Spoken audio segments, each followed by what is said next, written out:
J.R.R. Tolkien, the author of The Hobbit and the Lord of the Rings trilogy, in a letter to his son, is quoted as saying, "My political opinions lean more and more towards anarchy.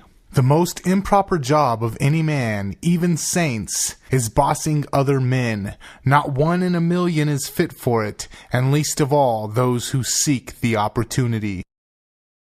Tolkien's books, The Hobbit and The Lord of the Rings, have been read and enjoyed by millions, both young and old alike, but many fail to catch the political meaning of the books. This video is to explore the message of anarchy that is interwoven in the story, The Lord of the Rings.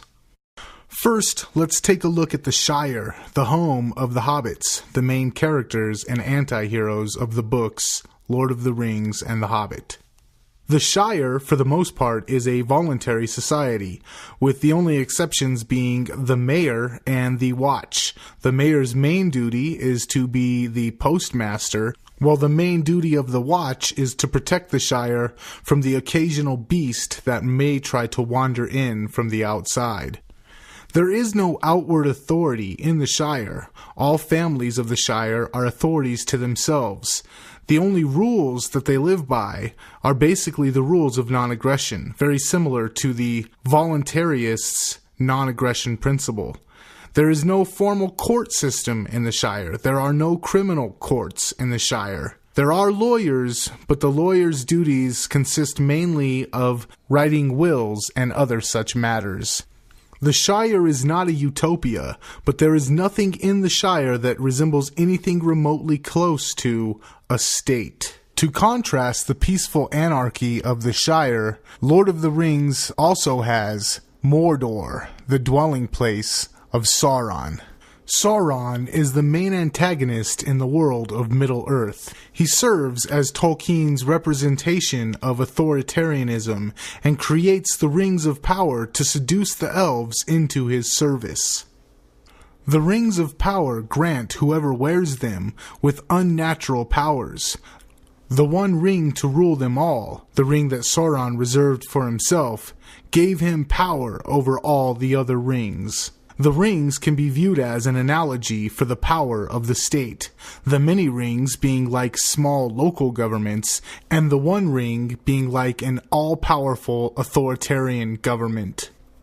The rings, especially the One Ring, are more like the state than just the fact that they grant the wearer of the ring with ungodly power over other men.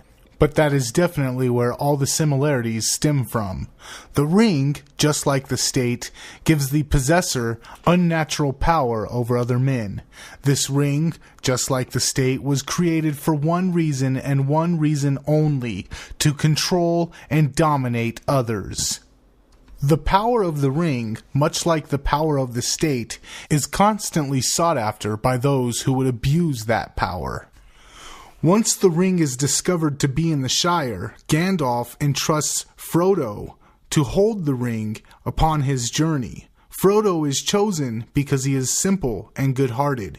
Gandalf explains that without those qualities, any other bearer would be quickly corrupted by the power of the ring. Along their journey, the Fellowship of the Ring comes across a creature known as Sméagol, or the Golem.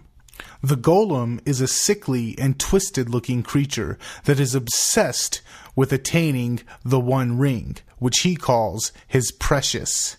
It is explained that Sméagol, the Golem, was once a hobbit who came across the ring and through the corruption of the ring was transformed into the hideous creature, the Golem.